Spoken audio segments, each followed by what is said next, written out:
What is up, everybody? Welcome on into the Monday Smash, part of Warchant TV. I'm Aslan Hajavandi, joined by the managing editor of Warchant.com, Ira Schofel. Hit the thumbs up as you're watching this video. You should probably go ahead and do it now. It's going to be a really fun show. We're going to get to a lot of important stuff in the world of Florida State, but we'll also earn it. That's fine. Subscribe to our YouTube page. It's totally free. It's kind of somewhere below Ira, I think, down there. Click the bell, set your notifications.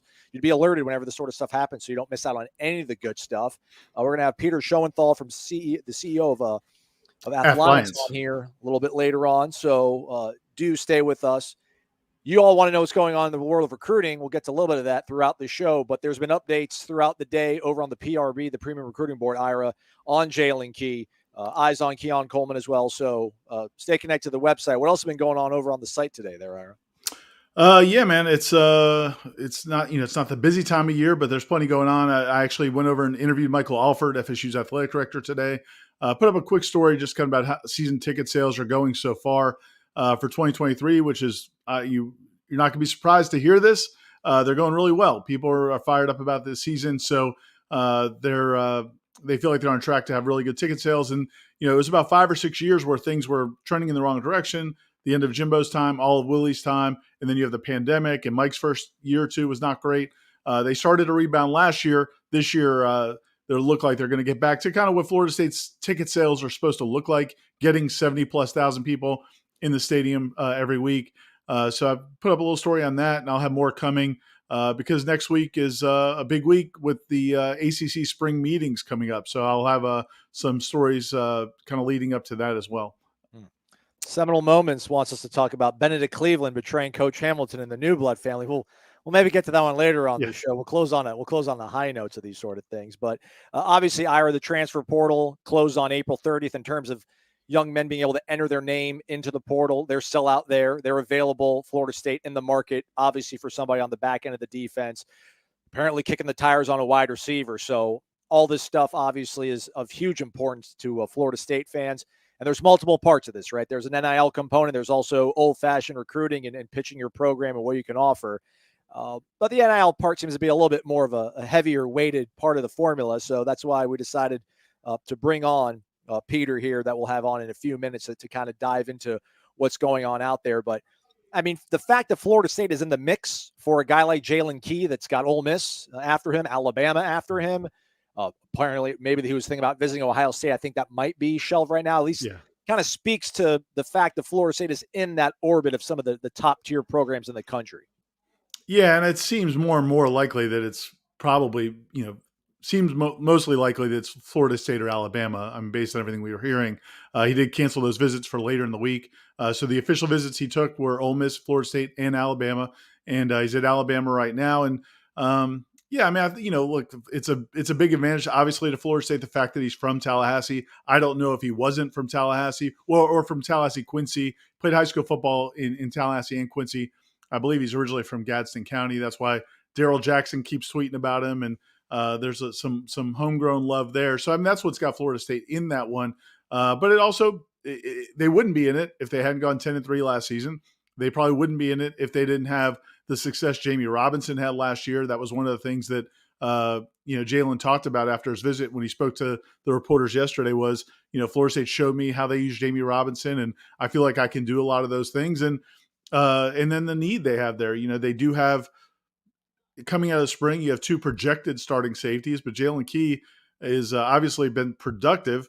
60 tackles last season, 3 interceptions. And you look at him on that, but just looking at him on the video of the interview, you can tell, man, he's listed at 6'2", 210, and he certainly looks that part. So he's an really attractive player. Florida State is probably meets some of the needs he's got. But, again, when you're talking about Alabama and SEC programs, it's going to be a challenge.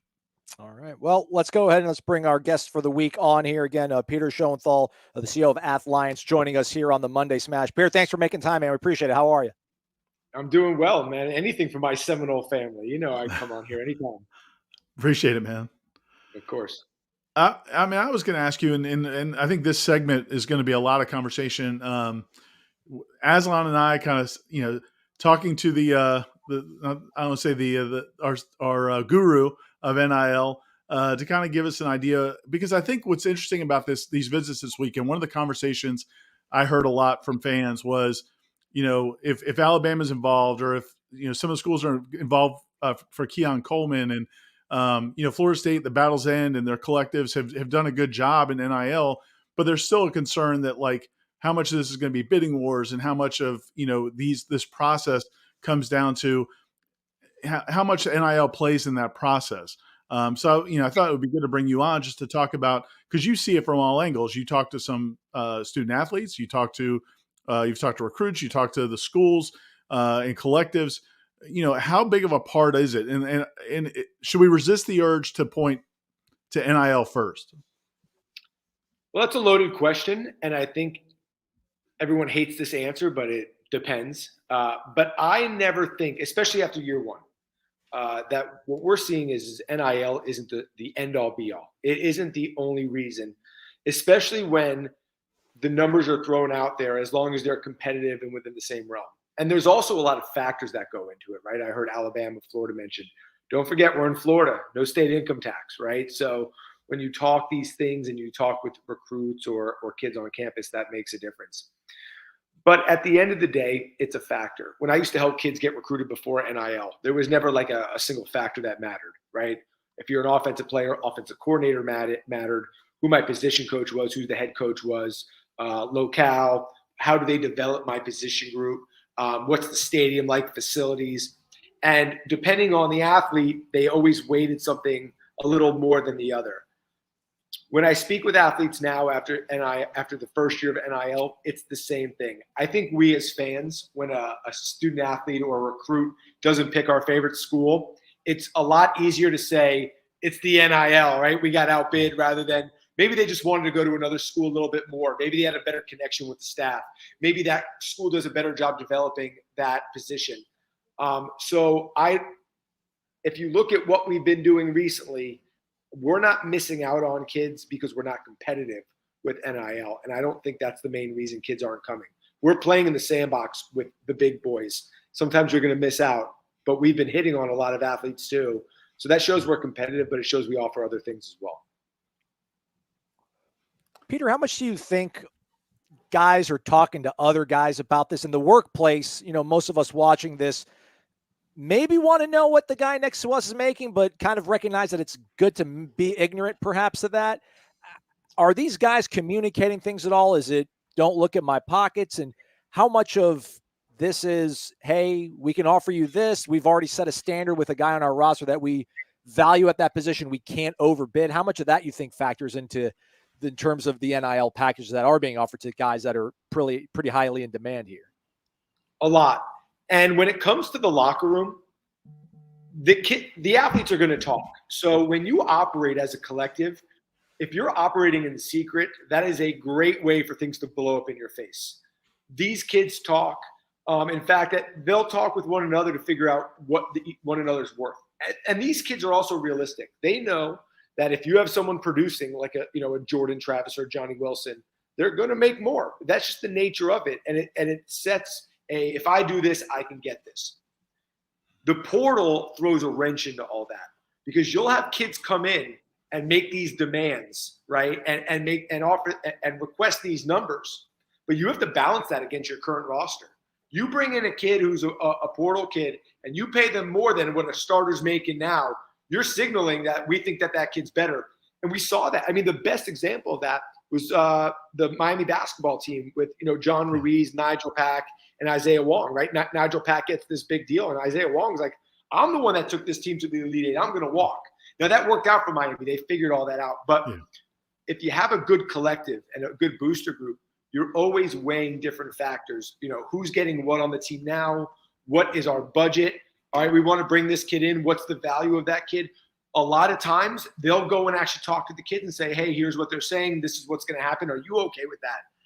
You're acting as if you're a general manager, which goes back to the key to success in this space is, do you have internal and external alignment, and does it match your current culture?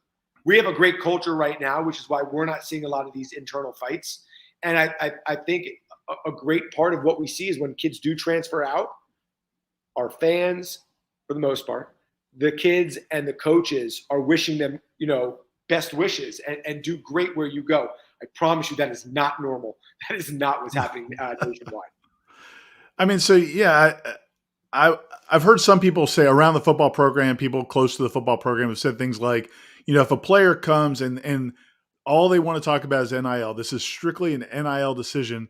Like that's probably not a player that they may want. And Absolutely. Yeah. Sorry.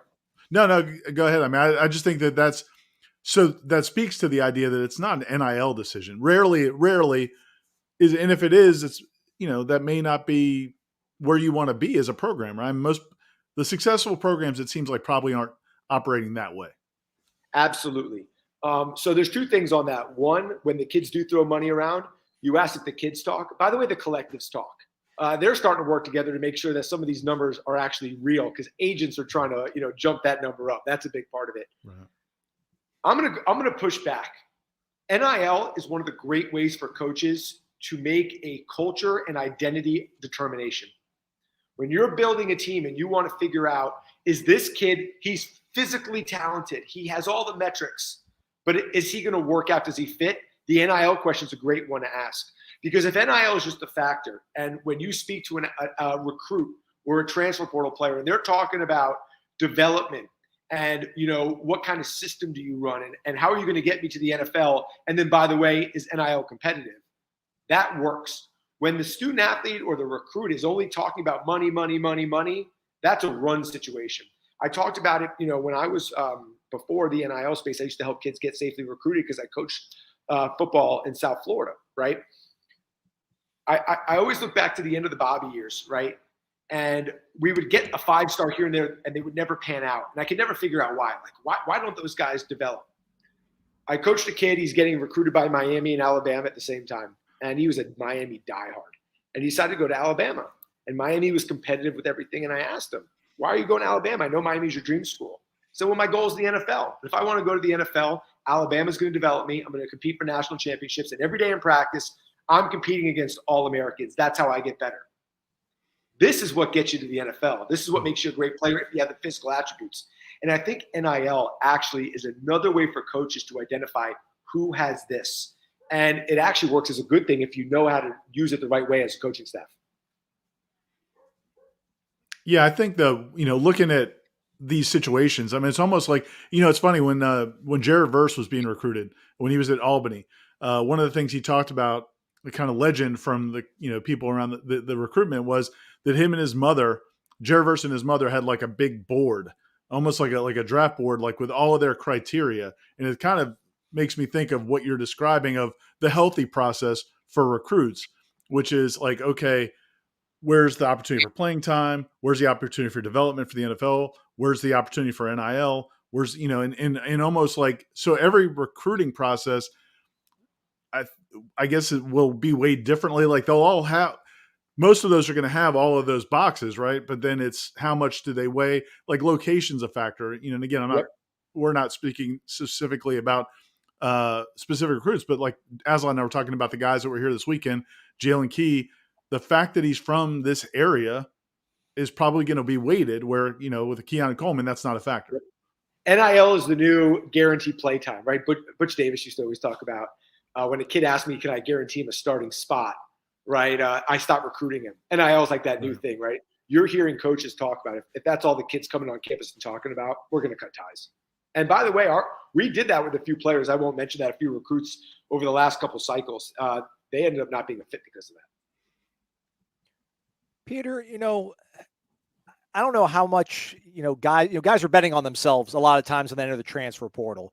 I wonder if like the 3D chess of this now is to maybe wait out the first window and then enter the second window. And I know that sounds really counterintuitive because you want to figure out where you're going first and foremost and get there and go through spring football and be totally ready and immerse yourself in that program and that culture.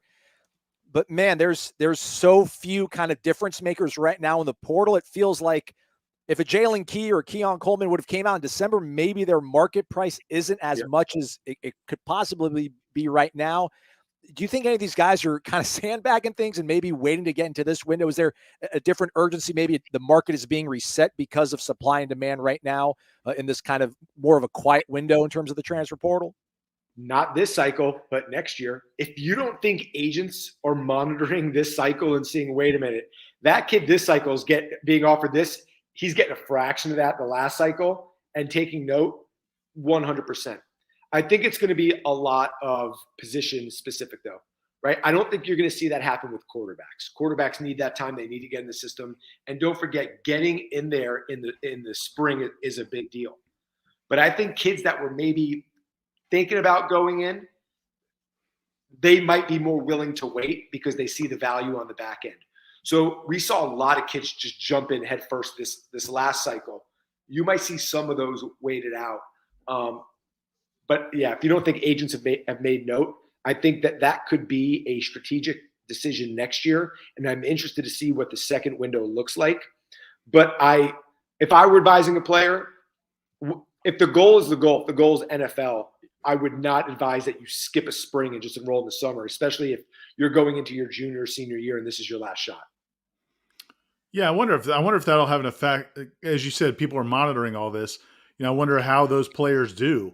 Maybe it will kind of affect some of that as well. Because it seems like, and maybe if you want to talk to this a little bit about the kinds of players that have kind of been entering the portal in that first window in December versus the players that are entering at the end of spring. It's the quality seems to have been better in December, absolutely, especially in masses. Yeah, but also let's look at the other way. A lot of schools don't want to wait for that second window. So most schools don't have a lot of spots left either. Like Florida State, we lost a couple kids at safety, so we want to replenish safety. We could use another receiver. All right. But we're not hunting a lot in this second one. So kids have to be careful with that as well, because schools don't want to wait around either, especially the legitimate, really good schools. And I think a good example of that is, I don't mind talking about it, is the Tyler Van Dyke situation at the University of Miami. If you think that the reason that he put his toe in the water and sent out feelers was solely because of NIL, I got a beachfront property in Iowa to sell you. What really happened there, if you think about it, was he went through spring, and I don't think he was happy with some of the way the offensive skill position was and what that team looks like, and he's trying to get to the NFL. And so he put a feeler out that he was looking, and the easy thing to say is it's all NIL. Because if you come out and say, I need a better situation, and you can't find one, you got to go back to your team, and they're not happy with you in that locker room, or you're answering questions in the pre-draft that like you're giving up on your team. But if you come out and say NIL, everyone expects it. What happened with Tyler is when he put that feeler out, first of all, the moment he said that someone leaked that Alabama was interested, Alabama was no longer interested, if you know how Nick Saban operates. But what they were hoping was a bunch of Power 5 schools that are looking to have a good year next year would reach out and offer him a starting spot. And I just don't think there was any. And that's because the quarterback market is the first one to dry up. Right. And also not, something suitable, right? Like, a quarterback doesn't want to go to a place where there might have been something maybe, but like it might have been even worse than what he was leaving as a possibility as well. The devil you know is better than the devil you don't. And right. I think you're going to see kids. One of the things that happens with athletes with the portal and athletes in general is they talk. You're going to see some kids that went in the portal that were unhappy with their decision, that were promised things that weren't given to them. And there's going to be a buyer's beware and, all of that stuff going forward. So remember, every cycle for the next 4 to 5 years is going to show us something different as we all figure this out.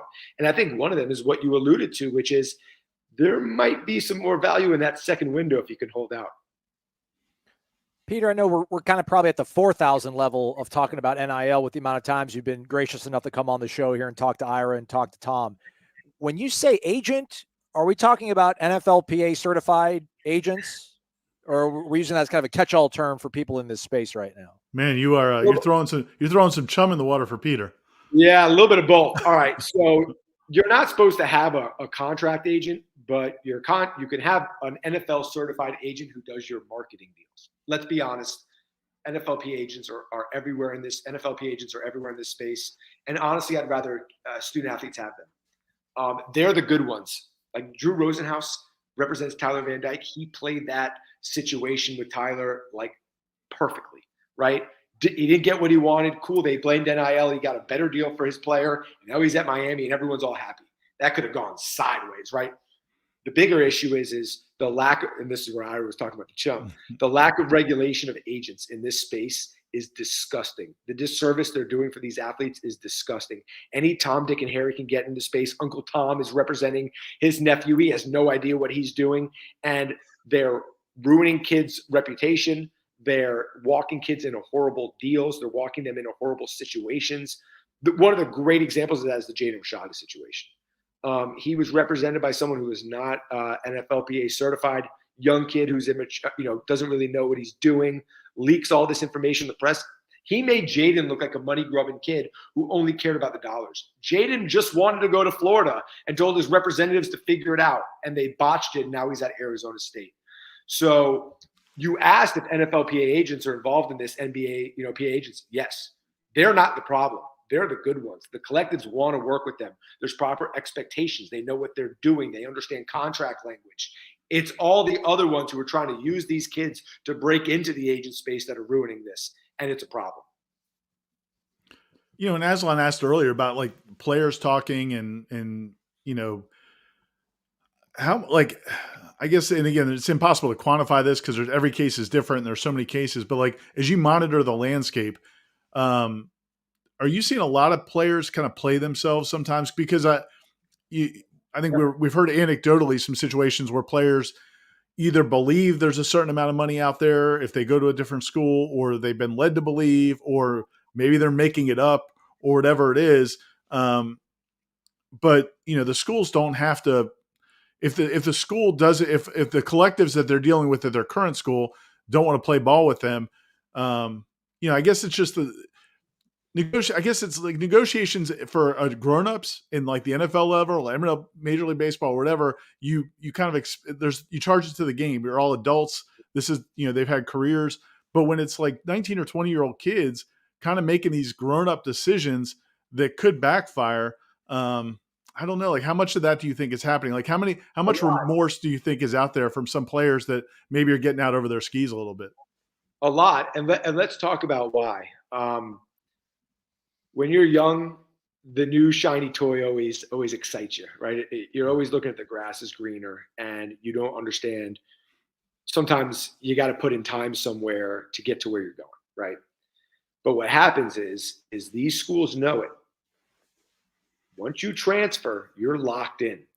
So once you enter the portal, you're going to hear things. Remember, the coaches don't run the collective. Coaches will tell you some things, and they'll do anything they can to get you on campus, and then you get there, it's not what it is.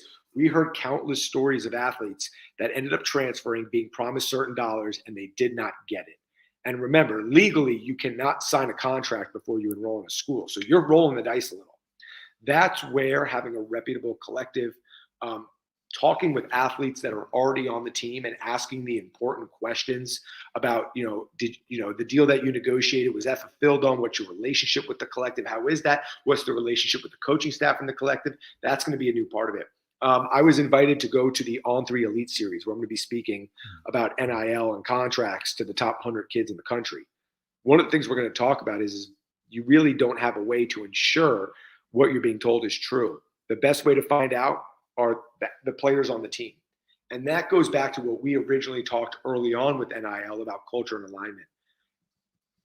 The schools that are doing it right are taking care of their own, focused on retention and how you play on the field. Those kids are your best recruits. Your best hosts. They talk to the recruits. Once there's a level of trust there, you don't have to worry about any of that. Once a collective violates the trust of a couple kids, you're playing from behind, and now you're actually having to overpay anyways because you're having to pay for the lack of trust. It's all circular, and it's a very interesting space. When you talk about alignment, Peter, how much of the alignment do you think factors in, whether it's someone like Nick Saban, who's proved it year over year that he knows obviously what he's doing, a Kirby Smart, someone like a Mike Norvell that's shown he's on the right path? How much of that kind of makes the rich richer because they're money guys, if you will, kind of will be able to freely delegate and trust the opinions and the evaluation of their coaching staff versus other programs that might be trying to get involved with coaching staffs that might not be as secure as a Nick Saban or Mike Norvell. And maybe they think they know more than the coach. How much of, when you talk about alignment, does that factor in at all? It's huge, but it's even for another reason, right? if you look at where the top portal kids went this year, especially the juniors and the seniors, look at the schools. They're all going to be competitors for next year. They're all competing for conference titles or national titles. At the end of the day, those athletes still want to compete for titles and get to the NFL, and the best way to do that is by winning. So as long as the money's close, you're good. That is where a school, and that was the change this year versus the years prior. I think that's where Miami and Florida struggled. They forced all these kids out the door, right? We're going to replenish in the portal. Look, if you look at the past years, the schools that played a lot in the portal, the Florida States, right, trying to come back, Tennessee trying to come back, LSU, new coach, Oklahoma, USC, new coach, right? So I think Miami and Florida are like, all right, we're going to be able to build our team like Florida State did with the Jared Verse. That's not the case anymore. Everyone is playing in the portal. And so if you're a school where you're not winning as much, I think you can come in and play the same recruiting game with some of these freshmen and sophomores that jumped in, which is, hey, you'll get on the field quicker, yada, yada. But the kids that are the elite ones, that are juniors and seniors, so long as the money's close, it becomes another factor, and it's all about development and winning and get to the league because this is your last shot. So do you, and on the other side of that, are you seeing schools and coaches like being smarter about preserving the salary structure or whatever you want to call it, the roster structure in terms of, I think, again, the first year or two of this, it just seemed like there was so much, the numbers were all over the place.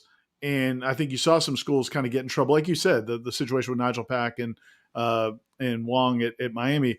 Are more schools becoming more savvy about, hey, like we'd like to be involved with this player. The collective would like to help this player out, but it might mess things up internally with what else is there. Is that becoming more common in the practice?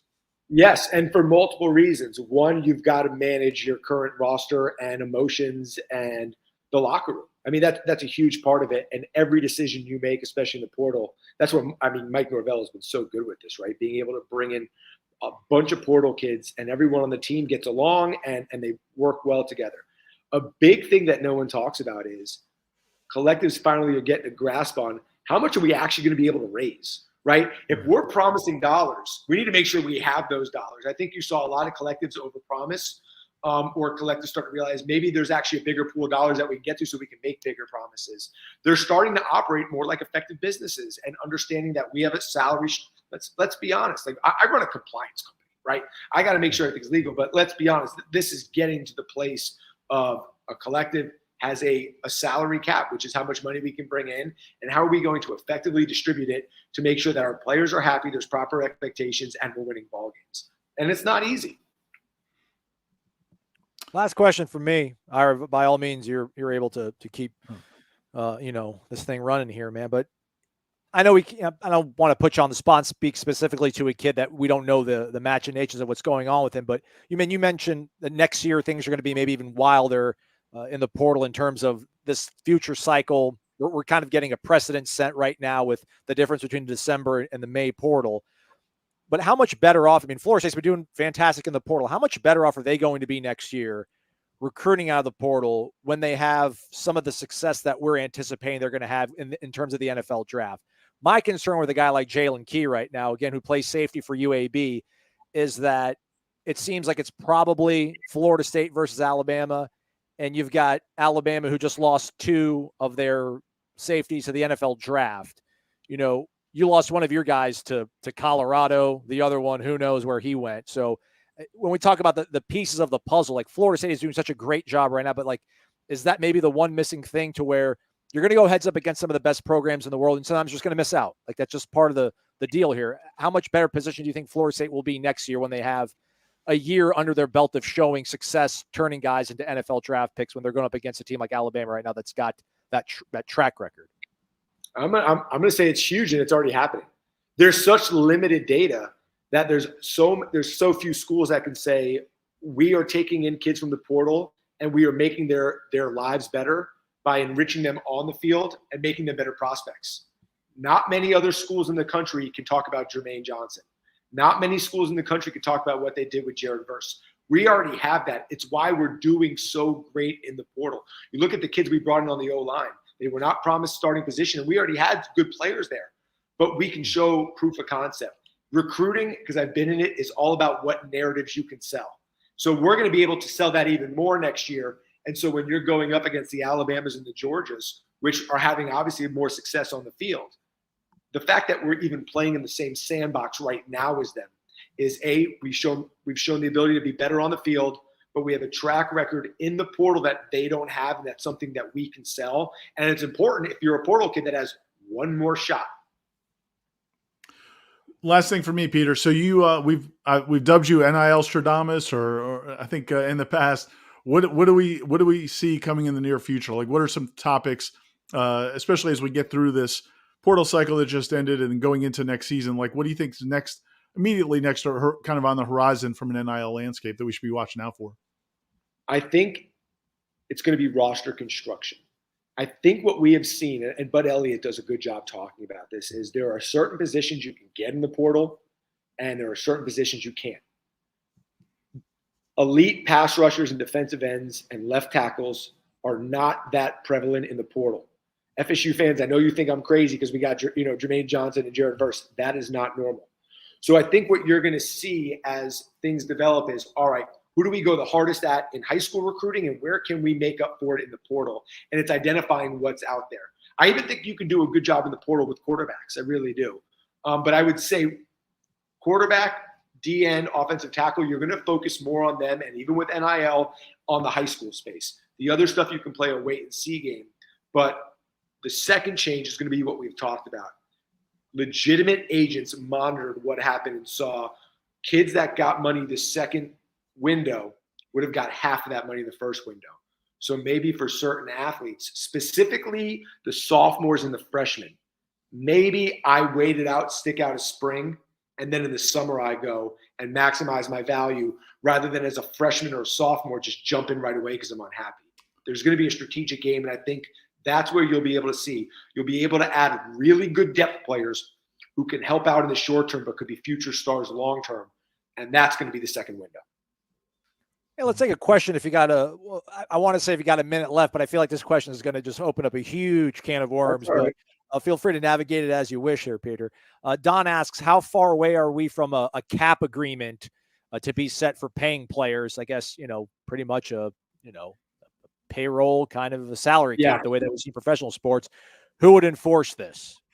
Okay, that's a loaded question. And I think it all comes down to, in 2 to 3 years, 3 years being the max, revenue generating athletes, i.e. men's football, men's basketball and women's basketball, are going to share in revenue. The money that the school makes, those athletes are going to get a piece of it. There is a case in front of the federal court system called Johnson versus NCAA, where they're talking about athletes being employees or not. Don't worry about the outcome of that. What is going to come out of that, no matter what, is revenue generating athletes are going to get a piece of the pie. Once that happens, the conferences or on the federal level, we're going to have a salary cap because everyone's got to play about the same levels. And then from there, NIL is going to be real NIL, like actual marketing deals and commercials, right? There is huge change coming to college sports, particularly football, and that's the biggest one. And there's a whole I know Ira and I have talked about this. We'll have some stuff on that. That's going to be a lot of fun of what that's going to look like. Now, you asked a really important question. Who's going to enforce that? It's either going to be the NCAA or some other federal body. People don't remember this, but the Olympics used to be governed in this country by the AAU. There were some issues in the 70s, and the federal government took it from them, and now we have the USOC. If the NCAA doesn't get their ducks in a row and doesn't come to the table soon enough and start doing revenue sharing with athletes, don't be surprised if someone takes over as the governing body. But for all intents and purposes for this talk, in 2 to 3 years, athletes will be getting revenue, which is going to dictate the salary cap. And there will be a national body that is overseeing that, whether it's the NCAA or someone else. I think it'll be the NCAA.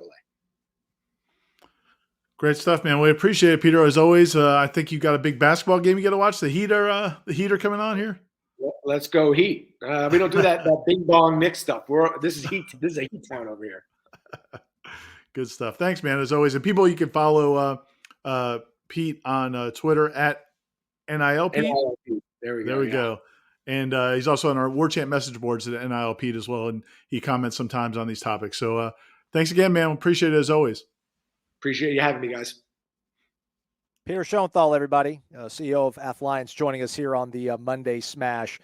All right, digest some of that, Ira. Anything? The last question. I mean, 2 to 3 years. I think when he talks about players getting revenue, that I'm assuming that means they're going to start getting a cut of TV deals, and I don't know if ticket sales are involved in that, but sounds like they'll be somewhat equal partners in this endeavor of college athletics. Yeah, and you talk to people around the industry, and it seems like, excuse me, there's a feeling that definitely some sort of employment model will be coming down the road, whether that's, like collective bargaining. Like, I don't know how it's all going to play out. But I haven't talked to anybody really that's in the know in the industry that doesn't think that something along those lines is coming. 2 to 3 years seems really fast. But I mean, like I said, man, Peter, he's been on committees around the country. He's talked to legislators. I mean, he definitely really plugged in. And I think, man, it could be coming. The biggest question I have, and it's, and again, there's a lot of conversations related to it, is if how much of that money then gets directed to those sports that make money, those players of those sports that make money, and then what happens to these other sports? I don't know. I don't know how you support, women's tennis and, track and field and, some of these other sports if so much of the money from football, men's basketball, and women's basketball is getting diverted to just those players. But then again, if you're on the players on those teams, you feel like that's not my concern. Why should I subsidize all these other programs? So I mean, there's so much that would have to be figured out. But it definitely feels like that's the way it's going. Carter Kellogg might be my burner because this is like the segue I wanted to go with here. I think other than NIL, one of the bigger pressing issues in terms of just like a macro approach of how sports is going, especially now for Florida State fans, is conference realignment, things of that nature. 2 to 3 years, changing the way players get paid sounds like a real rush. I've been on the podcast with Corey talking about, I thought within 12 months to 18 months that we were going to see some more realignment stuff move, or like real moves, not just murmurs, but Florida State leaving this conference or getting some kind of crazy reworked revenue share model that would keep them happy here in the ACC. Now only got a 6 to 12 month window, Ira, because I was talking about it 6 months ago. Is there any more movement to this sort of glacial topic that is conference realignment? I mean, it's definitely still heading that direction. The time frame is the $1 million question. I don't, again, similar to the employment thing, there aren't many people you talk to at any school or in the industry who feel like what we see now with 5 major conferences, 5 Power 5 conferences, and these other smaller conferences, that this is what it's going to look like down the road. Everybody seems to think that there's going to be some sort of reckoning, whether it's, 3 huge conferences, 2 bigger conferences, 1 mega, whatever it is. Like, nobody knows exactly how it's going to play out, but there is a feeling that at some point there's going to be a separation of the schools that want to be at that level where they are paying players, and they're part of that big power structure and money structure financially.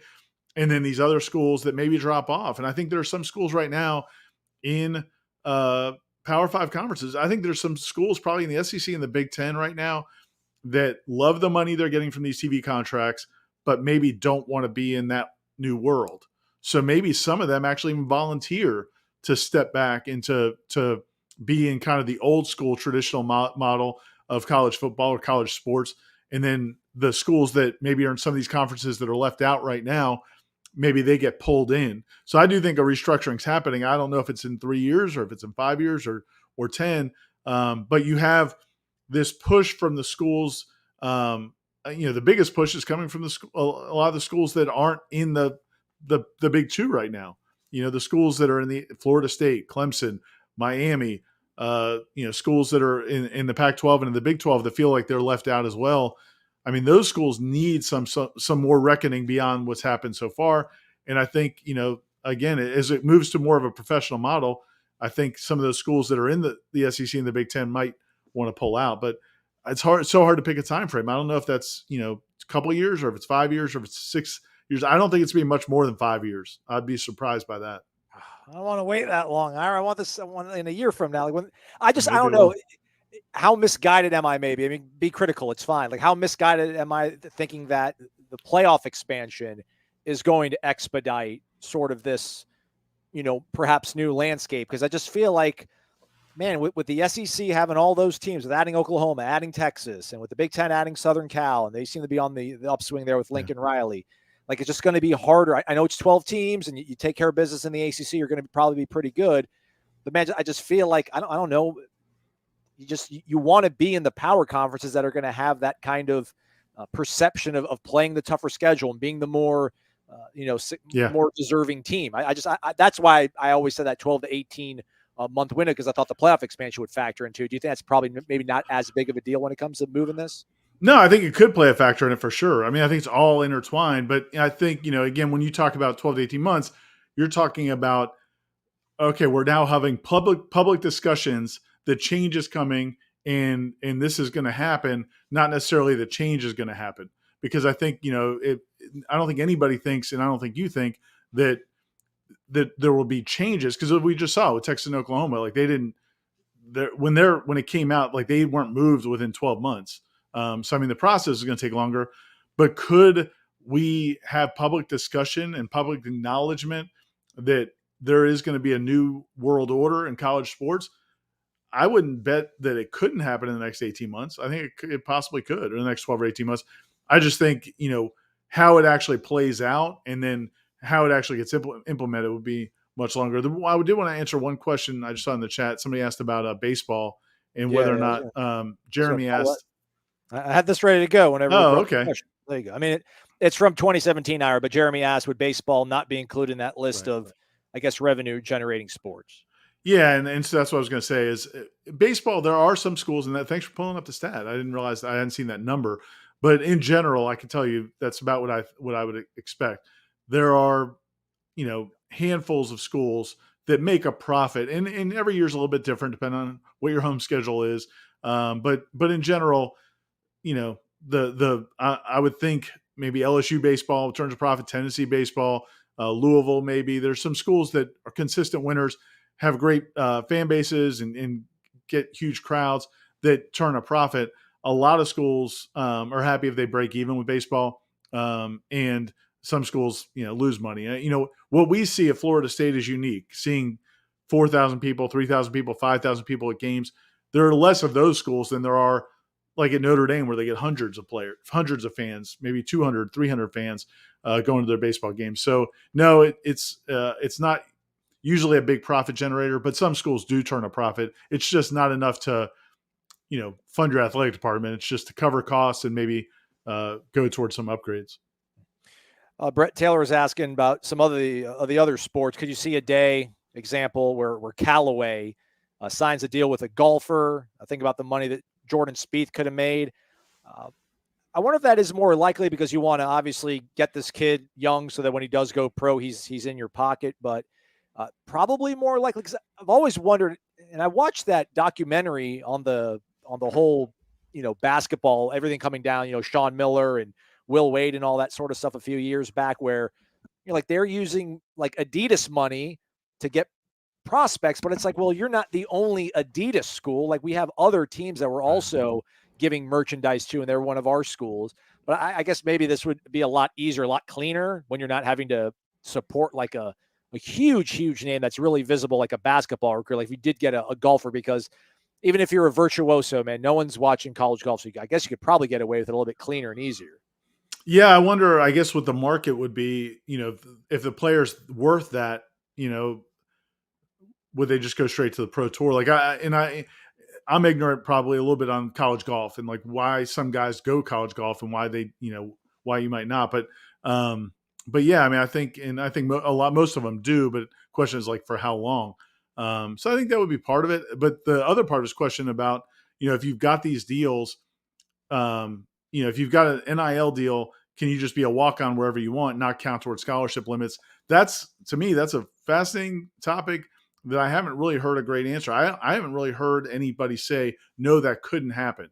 So for example, Florida State's if they had a scholarship crunch and there was a player who really wanted to come to Florida State, and they didn't have scholarship place, but he had an NIL deal, could he say, "Hey, I'll walk on"? I mean, I think that's possible. We haven't seen a lot of that yet, at least that we know of. That's still a pretty decent sized number, though, right? I mean, if you're an out-of-state kid Yeah. getting your tuition paid for, and then lodging and all that kind of stuff too. So I get people asking that, like, oh, you can have more than 85 guys on scholarship, but then that's still a substantial investment into getting those players. But Yeah, one of these days we'll get someone from compliance and ask them if that's kind of like a loophole maybe that's out there. How about this contrarian take possibly from Will Reed? I do not get the rush to leave the ACC. Why not try to make it better? College football is truly going to be unrecognizable after that. We found Jim Phillips' burner. No, I'm just no. I appreciate the comment, Will. Hey, man, I'm not totally against what you're saying. I mean, one of the things I always felt, when Jimbo was here and he would kind of put down Florida State for certain things, but not think about the fact that the ACC, there's a great path to get. I mean, Clemson, they had a dream scenario the last 6, 7, 8 years. I mean, where, they just had to be better than the rest of the teams in this conference. And there weren't a lot of good teams in this conference. And if they went undefeated, they got a spot in the playoff. And that's one loss. I mean, they lost to Pitt, they lost to Syracuse in back-to-back years and still made it. Yeah. So there's benefit to it. But the problem is, how can you fix it? I mean, and this is where when it gets back to the revenue thing, like, I know people get mad at ESPN because ESPN's not giving ACC schools as much as they're giving SEC schools. I know Corey's made this point a lot on Wake Up when you guys talk about this. And Corey's like, ESPN's a partner to these conferences, but they're hurting one conference, the ACC, and they're helping this other conference, the SEC. And I guess that's fair, but also it's a business. And this conference has a bunch of small schools with small alumni bases, and they don't produce great TV ratings. And we all know this. There's Florida State brings in great TV ratings. Clemson brings in pretty good TV ratings. And then the only other schools that bring in good TV ratings is if they're having a great season. And then maybe they will. But in general, that's it. Well, these SEC schools, these land grant schools that have been around a million years and have been, huge fan bases and huge alumni bases, and they're in that conference, which has been built to be this bigger conference. And then the Big Ten, you've got, again, AAU schools, flagship universities, old alumni bases, huge alumni bases. They draw better TV ratings. So ESPN and Fox or whoever these companies are, give them more money. That's never going to happen for the ACC. I mean, unless it's just completely reconstructed. So there's nothing, we can all rip John Swofford and the presidents that signed the grant of rights. And I think that's, I get it. The criticism is what it is. But at the end of the day, Florida, the ACC went to the poker table with a 2 and a 7. I mean, there's just they don't have good cards to play.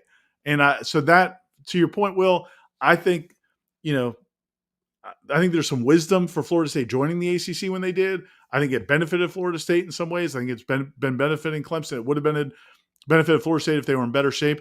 But man, these revenue numbers are just so starkly different. Starting next year, it's going to be $30 million a year difference per school, and it's just going to permeate every program. So I don't see a way you can save it. Do you? No, that's just way too much of a substantial gap. And then again, how do you bring everybody together and listen and say, hey, listen, we're Florida State, we're bringing all these eyeballs, we need a bigger piece of the pie. Deal with it. It's not going to work. It's not going to go over well. Talking to 13 other chancellors and presidents and that kind of stuff. So, well, yeah. And so next week they have the meetings. I'll be over there covering it. And you might be coming over to cover it as well over in Amelia Island, where the ACC schools come together and they have their spring meetings. And this is going to be one of the topics of conversation of whether or not they could change the revenue sharing to where Florida State and Clemson get more money every year because they bring more viewers to the TV contract. But those other schools, a lot of those other schools are just like they know what we were talking about earlier is when are things going to change in the national landscape, and when is there going to be a reckoning where there's the haves and the have-nots? They know that's coming. So from their perspective, why should they change the revenue sharing model today to help Florida State and Clemson when they know Florida State and Clemson are going to leave whenever they can to go in North Carolina and Virginia maybe, and there's a few at Miami. There's a few other schools in the conference that are going to try to get into that group. So you have this mix where it might make sense for those schools to help Florida State and Clemson and keep them happy, but they look at it like, for what? You guys are going to leave the first chance you get. Ira, Florida State, I think, really needs a safety. I know we've done plenty of videos on this. You did a write-up as soon as I think Travis Jay finally put his name into the portal. Again, Florida State in the mix with Jalen Key out of UAB. Are guys like me putting too much stock in just how crucial it is for Florida State in this cycle to get another defensive back that is ready-made? I like Shaheem. I think Akeem is more than adequate to be a safety at this level with this team that you have, because I feel so good about what the front four is going to be. How much win will that take out of maybe your sales, you think, or just Florida State John Q public fan if they're not able to kind of, figure out a way to get Jalen Key here at Tallahassee? What I wonder is, the situation to me is like Florida State, largely because of the transfer portal, has built a roster, and Mike Norvell and Derek Ray, their GM of personnel, and that whole staff, they put together a roster that's pretty complete. There aren't a lot of holes. So now we look at the 2 or 3 kind of minor holes where they could fill, like at safety, linebacker, maybe wide receiver, or defensive end, and they feel a little bit magnified. We're trying to build this dream team to try to win a championship, and I get that, but I don't know that we obsessed about this in 2013 when Jalen Ramsey was going to end up starting. And I know they ended up having, they had I can't remember who was the safety that they probably Tyler Hunter.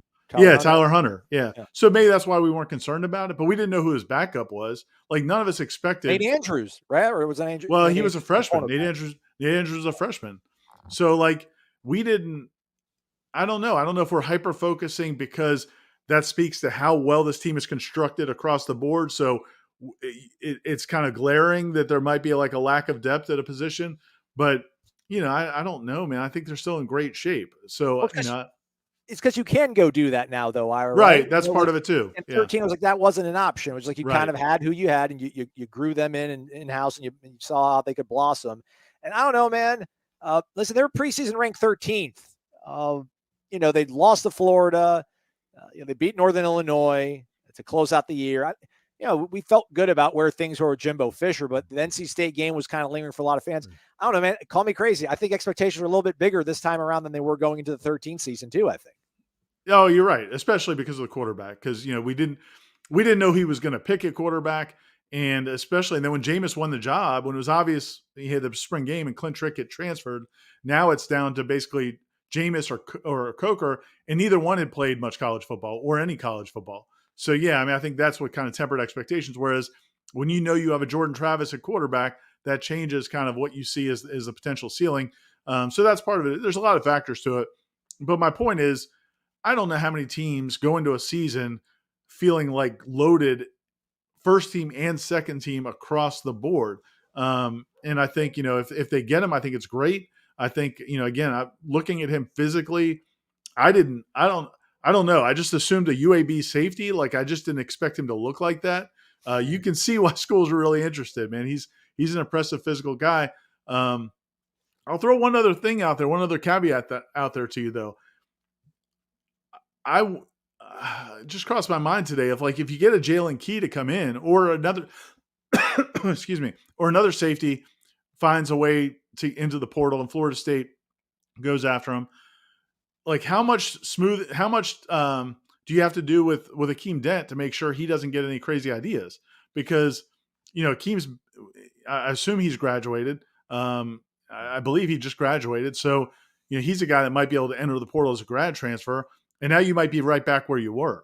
So that could be a little bit challenging as well. You have to thread this needle of, if you're going to bring somebody in, you got to make sure nobody leaves as a result of it. Like we saw with Gilbert Edmond and Derek McClendon. I mean, if Gilbert Edmond didn't come in, my guess is Derek McClendon's still here. But, so you kind of need that, keep that in mind. I mean, I hope they get Jalen Key. He's an impressive guy. I like the interview, and they need the help. But that was something that crossed my mind today. That you may not be able to get your cake and eat it too. These situations can be tricky. There's enough cake for everybody to eat, though. I mean, I get it, though. I mean, yeah, that is fair. But again, just Shyheim in those last few games against Florida and Oklahoma played a lot more. I don't know if Jamie got banged up towards the end of the Florida game. I think it was Akeem that got hurt. Akeem, right? yeah. So like Shyheim started seeing a little bit more of an uptick in terms of his usage. I just, I don't know how much of is it maybe being practical and saying that going after Jalen Key is trying to create a dream team versus how much of it is you got two guys. One of them's unproven. We love the upside on it. You wrote a recap of Adam Fuller's interview on ACC PM with Mark Packer, and he had really high praise for Shyheim Brown. And anytime we ask him about Shyheim Brown, he feels really good. But man, just after those two guys, unless maybe Conrad Hussey or Edwin Joseph is a poor man's Jalen Ramsey, and they can give you enough there. But just I don't know. I don't feel like that feels like a luxury at all. Getting another guy that's ready made at this point. I don't feel like that's trying to create a Frankenstein team. I think it's trying to get a team that really is ready to go 13 weeks to make it to a playoff. Yeah, I mean, that's fair. I mean, I'm sure that's how Mike Norvell sees it. I mean, I don't think they see it as a luxury. I think, and it is a need. I guess the question is like, at what level of a player can you get? And what are you more likely to to me, I think a perfect situation in a perfect scenario in this situation might have been getting a guy who's maybe like a sophomore or maybe a junior. I mean, the thing with a guy like, Key is he's got 1 year left. So he's not going to want to transfer from being an honorable mention all conference player at his last school to possibly not starting at his next school. And when he's only got 1 year left, and I'm not saying that would happen at Florida State, but it's a possibility. Well, if he starts, then one of those other two guys is not starting. And, Shyheim is probably your future at that position. And Akeem Dent's a guy who's been in your system for a long time. I just don't, and Shyheim, give him credit. He tweeted, it seemed like it was one of those vague tweets that we have to read into it. But the day before the visit, he tweeted a picture of a key or a gif of a key. So it makes you feel like the guy is welcomed in that room. But if you don't get him, man, I think there's probably players on this roster that they can play in that position and be okay. Again, for a second team, I just feel like college football teams have won and won national titles without having like proven players across the entire two deep is all I'm saying. Like, I think there's a feeling like that if they don't get a safety, if they don't get him, or if they don't get a safety that is a proven player, that like that could be the demise of the season or something. It's like, I don't know, man. I think, there's plenty of teams that their starting safeties play the whole season. Yeah, that's fair. That's fair. And to your point, if you look at that, the best remaining players, and if you want to like filter it down even further to a player that's going to be able to give you like multiple years, the number one available safety is Jalen Key. After that's Antonio Carter, who's from Orlando, but apparently is down between Ole Miss and Kentucky. I don't know how accurate that is, but the number 3 guy, Jackson Turner's a senior. Then you go to number 4, the Trajan Williams kid, who's a redshirt freshman. He doesn't have any stats recorded for last year.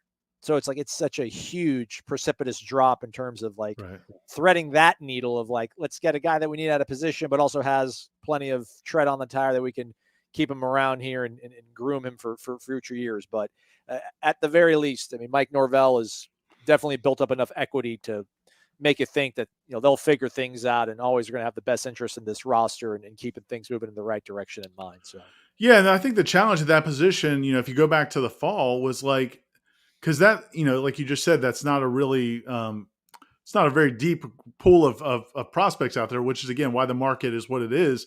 But in December, I don't know that Mike Norvell could have projected maybe that he was going to need to go get a safety right away. They've lost several since that point. And so, even just last year, they were moving safeties to linebacker because they had so many safeties. And now all of a sudden, I don't think they ever dreamed Travis Jay was going to go in the portal. I'm not sure what they thought about Duke Cooper. But, and at the end of last season, Sidney Williams went in, and Sam McCall too, man. Sam McCall, yeah. That's a huge fly in the ointment because, golly, if he was sticking around here, you figure that makes total sense. Yeah, so that's where it's like December probably would have been the time to maybe get to get one of those underclassmen safeties that could play, but maybe wouldn't be called upon to start right away, and maybe wouldn't even be in huge high demand. But I don't know that they knew that exactly at that point in time. And then they also didn't know, how things were going to shake out, across the, the portal and through the team in the spring. So, but now, again, you're looking to fill those last gaps. This is harder. This is so much harder than, I think this little window is so much harder than anything they've done in the portal to date, because you have this, shorter window, less players available, and, you're competing against some schools that probably might be more willing to, kind of going back to the topic with NIL, and it's for, we talked with Peter, that might be willing to do more than you're willing to do. So that I'd love to kind of, be part of some of those conversations and hear kind of how all that plays out, because, it's a pretty fine criteria that they're trying to hit. And it's important. I don't want to downplay the importance of it. I do think it's important. But I don't know how likely it is that they're going to hit it exactly the way they need to, Yeah, it's never fun when you're battling Alabama for a player at their position of need, and they've got maybe a more favorable depth chart. And they've, so.